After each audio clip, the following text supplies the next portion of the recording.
dati sa amin umulan ng yelo. Talaga po, Lola Angie?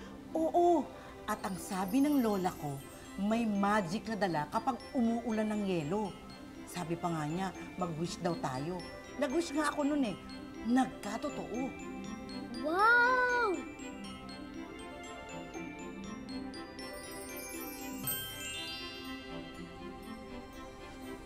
Pag nag-wish kaya ako, magkatotoo.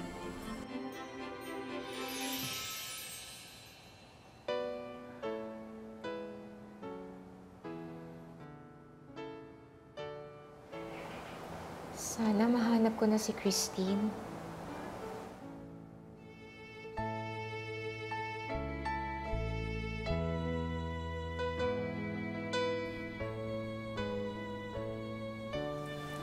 Sana balang araw mapatawad din ako ni Mama sa nagawa ko.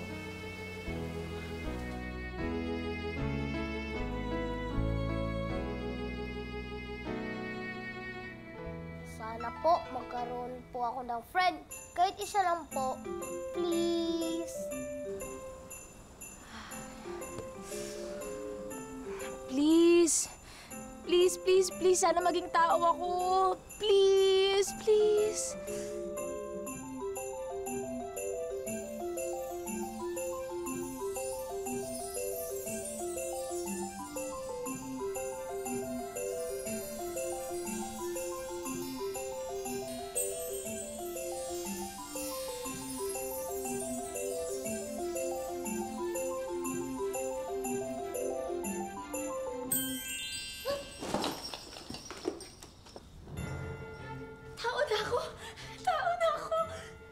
Ikaw po ba yung bagong friend ko?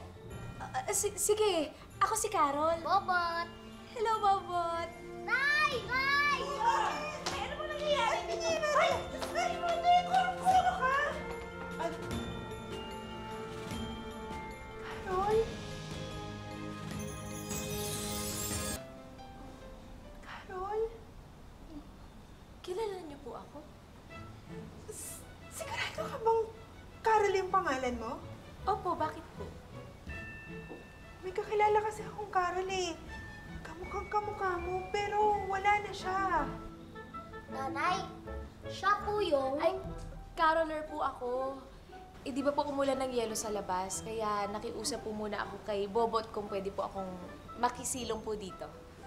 Naku, ikaw talagang bata ka. Hindi ba sabi ko sa'yo, huwag kang nagpapapasok nang hindi mo kilala? Pero, Lola... Hindi, ano po kasi baka po naawa lang si Bobot sa akin kasi ginaw na ginaw po ako sa labas. Pasensya na po. Bakit ba ganyan yung suot mo? Ganito po yung uso ngayon sa mga carolers po. Ganyan? Naka-costume po. Halika nga, Iha. Halika, maupo ka dito, ha?